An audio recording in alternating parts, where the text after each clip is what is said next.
ओम नमः शिवाय। मैं डॉक्टर एस.सी. मिश्रा, पतंजलि हरिद्वार से। मैं यहाँ पतंजलि में 9 साल कैंसर स्पेशलिस्ट के रूप में मैंने सेवा दिया है। अब मैं रिटायर हो गया हूँ और रिटायर होने के बाद हमने ऑनलाइन प्रैक्टिस शुरू किया।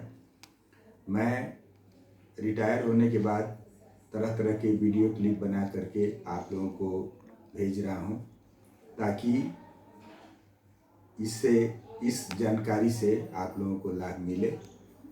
वैसे हमारा ईश्वर से ये प्रार्थना है कि ईश्वर न करे किसी की तबीयत खराब हो। मैं तो यही चाहता हूँ, मैं भगवान से, भोलेनाथ से यही प्रार्थना करता हूँ कि आप स्वस्थ रहिए, सुखी रहिए, संपन्न रहिए। फिर भी अगर कोई तकलीफ होती है, कोई परेशानी होती है, तो वो न हो, इसके लिए मैं अब उपाय बताता हूँ और मेरा प्रयास ये रहता है कि आपको भविष्य में कोई तकलीफ ना हो। जब दोष साम्य अवस्था में रहते हैं तो हम स्वस्थ रहते हैं, और जब दोष विकृत अवस्था में होते हैं, जब दोष विकृत होते हैं, तो हमें तरह तरह की बीमारियां होती हैं। रोग क्या है? रोग जो है 4 तरह के होते हैं: एंडोजीनियस, एक्सोजीनियस, मेंटल डिजीज और स्वाभाविक व्याधियाँ, नेचुरल डिजीज। निज रोग एंडोजीनियस को निज रोग बोलते हैं हिंदी में, एक्सोजीनियस को आगंतुक रोग, मेंटल डिजीज को मानस रोग और नेचुरल डिजीज को स्वाभाविक व्याधियाँ। अब निज रोग क्या है? निज रोग शारीरिक दोष और मानसिक दोषों के वजह से, इसके विकृत होने से जो रोग पैदा होता है उसे निज रोग कहते हैं। अब यहाँ पे सवाल यह उठता है कि शारीरिक दोष क्या है? शारीरिक दोष वात पित्त कफ माना गया है, यही जीवन का आधार है। जब इन वात पित्त कफ में जब विकृति होती है तो हम तरह तरह के रोगों से ग्रस्त होते हैं। वात पित्त कफ, वात से 80 प्रकार की व्याधियां होती हैं, पित्त से 40 प्रकार की व्याधियां होती हैं और कफ से 20 प्रकार की व्याधियां होती हैं। निम्न ये आचार्य चरक और सुश्रुत के अनुसार है। और भी आचार्यों के मतानुसार इसमें थोड़ा बहुत जो है अंतर हो सकता है, लेकिन मुख्य रूप से यही माना गया है। तो ये हो गए शारीरिक दोष। मानसिक दोष क्या है? मानसिक दोष रज और तम है। प्रकृति में 3 तरह के गुण पाए जाते हैं: सत्व, रज और तम। सत्व को दोष नहीं माना जाता है, रज और तम को दोष माना जाता है। रज और तम के विकृत होने से तरह तरह की मानसिक व्याधियां उत्पन्न होती हैं। एक्सोजीनियस डिजीज, आगंतुक रोग। आगंतुक रोग में अग्नि के स्पर्श होने पर, विषाणु के संपर्क में आने पर, आकस्मिक दुर्घटना होने पर, भूत प्रेत से बाधित होने पर तरह तरह की व्याधियां होती हैं। इसे एक्सोजीनियस या आगंतुक रोग कहते हैं। मेंटल डिजीज, मानसिक रोग प्रिय वस्तुओं का न मिलना।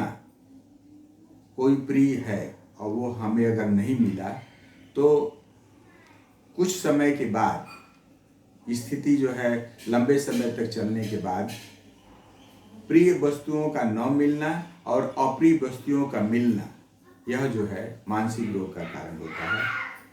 स्वाभाविक व्याधियाँ, नेचुरल डिजीज में भूख का लगना, नींद का लगना, बुढ़ापा का आना, जन्म का होना, मृत्यु का होना, यह जो है स्वाभाविक व्याधियाँ हैं। इसकी उपचार की जरूरत नहीं होती है। 3 तरह की व्याधियों का हम उपचार करते हैं: एंडोजीनियस, एक्सोजीनियस और मेंटल डिजीज का। ये रोग के बारे में हुआ और दोषों के बारे में हुआ। इसमें अगर हम सात्विक आहार, रोग का कारण क्या है? रोग का कारण क्या है? रोग का कारण है हमारा खान पान, रहन सहन, बात विचार, हमारा उठना बैठना, हमारा जो सोशल लाइफ है। अगर सात्विक है तब तो दोष जो है समव्यवस्था में रहते हैं, और अगर यह जो है सात्विक नहीं है तो जो हमें पता है प्रज्ञा अपराध से भी रोग होता है, असात्म इंद्रियार्थ संयोग से भी रोग होता है। तो ये रोग होने के कारण है। हमें पता है कि नॉन वेज नहीं खाना चाहिए, हमें पता है कि पान बीड़ी सिगरेट तंबाकू गुटखा नहीं खाना चाहिए, हमें पता है एल्कोहल नहीं पीना चाहिए, फिर भी हम लेते हैं तो ये जो है हमारे दोषों को विकृत करता है, और विकृत करने पे तरह तरह की व्याधियां उत्पन्न होती हैं। प्रज्ञापराध में भी है, हमें जानकारी है फिर भी हम वही काम करते हैं, तो वह भी जो है रोग का कारण बनता है। असात्म इंद्रियार्थ संयोग का मतलब है अगर किसी वजह से सूर्य को देखना नहीं है, लेकिन अगर किसी वजह से ज़्यादा अगर देखते हैं तो वो आँखों का प्रॉब्लम होगा और आँखें हमारी खराब होगी। तो ये अगर किसी वजह से इंद्रियों का संयोग हुआ तो वह भी रोग का कारण होता है। इस तरह जो है ये हमारे चरक और सुश्रुत ने तरह तरह के जो है, सुश्रुत को फादर ऑफ सर्जरी कहा गया है, और चरक ये धन्वंतरी के अवतार हैं। इन्होंने बताया है कि वात और पित्त, जब वात पित्त कफ जब साम्यावस्था में रहते हैं तो वह जो है शरीर को धारण करते हैं, और जब विकृत अवस्था में होता है तो वही तरह तरह के रोगों का कारण बनता है। वात से 80 प्रकार के रोग, पित्त से 40 प्रकार के रोग, और कफ से 20 प्रकार के रोग चरक ने बताया है। सुश्रुत जो है वो अपने समय में फादर ऑफ सर्जरी के रूप में उन्हें जाना जाता है। वह जो है सर्जरी के जनक हैं, और अभी आजकल जो रिसेंट सर्जरी आ रही है वो सारी सर्जरी वो कर चुके थे, और उन्हीं के शास्त्र को ले करके और तरह तरह का जो है अनुसंधान हो रहा है। और ये प्लास्टिक सर्जरी हुआ, ये माइक्रो सर्जरी हुआ, ये सब सर्जरी जो है सुश्रुत ने करके दिखाया है। मैं आप लोगों को बताना चाहूँगा कि मेरा प्रयास यही रहता है कि तरह तरह के वीडियो क्लिप दे करके मैं आपको जो है आगाह करूं, और आपको रोग ना हो इसके लिए जो है हमारा प्रयास होता है। मैं YouTube पर भी हूं और फेसबुक पर भी हूं। मैं एक आयुर्वेदिक कंसल्टिंग फिजिशियन हूं, और मेरा प्रयास होता है, और चमत्कार तो भोलेनाथ करते हैं। यहाँ पतंजलि में स्वामी जी की कृपा से, आचार्य श्री की कृपा से मैं यहाँ प्रोफेसर ऑफ मेडिसिन के रूप में 9 साल मैंने काम किया। इसमें ऑल ओवर इंडिया से ही नहीं, ऑल ओवर वर्ल्ड से मरीज आए, तरह तरह के मरीज आए, और उसको हमने विथ कॉन्फिडेंस जो है इलाज किया, और स्वामी जी की कृपा से, आचार्य श्री की कृपा से हमें काफ़ी हद तक सफलता मिली। मेरा ये मानना है कि प्रयास करो तो विथ कॉन्फिडेंस करो, और भोलेनाथ की कृपा है। यही कृपा मैं ऑल ओवर इंडिया बांट रहा हूँ, और मेरा प्रयास है ये कि आपको जो है किसी तरह की कोई परेशानी ना हो, इसके लिए मेरा प्रयास रहता है। और मैं एक केस के बारे में आपको बताना चाहूँगा जो ईश्वर की कृपा है, और ईश्वर की कृपा से ही, भोलेनाथ की कृपा से ही ये असाध्य रोग जो है वो साध्य होता है। स्वामी जी का कहना है कि अगर आप आसन प्राणायाम करते हैं तो आसन प्राणायाम करने से दुनिया की सारी बीमारी ठीक होती है। मैं ये तरह तरह के हमारे ये रिकॉर्ड्स हमने मेंटेन किया जो 80-90%, 100% ठीक हुए। उसी रिकॉर्ड में से मैं आपको एक केस जो है बताता हूँ। ये solid cystic lesion of brain, ये हमारे पास आए थे। इन्होंने बताया, पहली बार आए तो बताया कि no test in tongue, decrease hearing right side of ear, numbness right side of face, imbalance while walking। क्यों? क्योंकि heterogeneous solid cystic lesion in right side of the brain और सेरेब्रल एट्रोफी, ये हिसाब था इनका।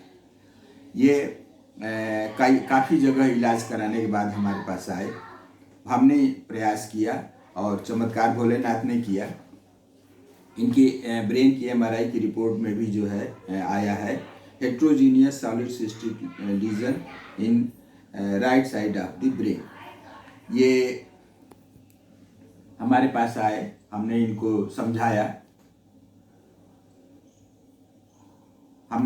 समझाया कि प्रिकॉशन करिए, आसन प्राणायाम करिए, दवाएं खाइए, और सबसे बड़ी बात आप ठीक होंगे ही, इसका आप कॉन्फिडेंस रखो तो आप ठीक हो जाओ।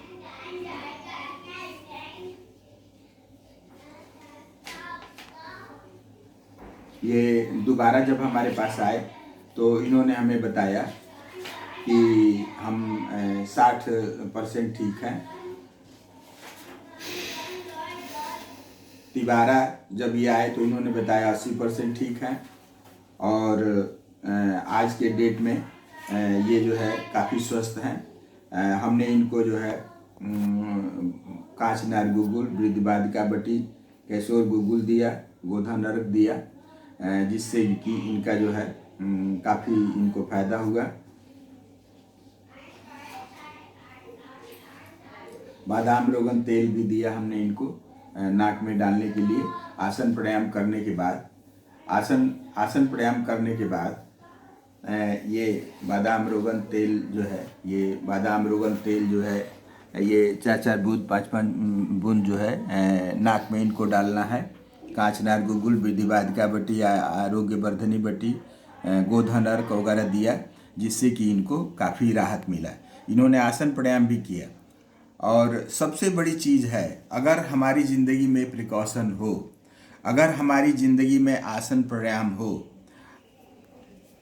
तो आसन प्राणायाम करने से दुनिया की सारी बीमारी ठीक होती है। अब तो ये विश्व इसको मान रहा है, और डॉक्टर्स भी जो है मैंने ये इसको जो है एडवाइस कर रहे हैं कि प्रिकॉशन भी करिए, आसन प्राणायाम भी करिए, दवाएं भी चलाइए। और सबसे बड़ी बात, मेरा ये प्रयास रहता है कि हमारे यहाँ जो मरीज आए, उस मरीज के मेंटल स्टेटस को, उसके विल पावर को इतना स्ट्रांग कर दो कि वो ठीक हो जाए। और एक पेशेंट देखने में लगभग आधे घंटे का हमें समय लगता है। हमारी काउंसलिंग ही इस बात की होती है कि कुछ भी हो, कोई भी बीमारी हो, किसी भी स्टेज में हो, मैं किसी को मना ही नहीं करता।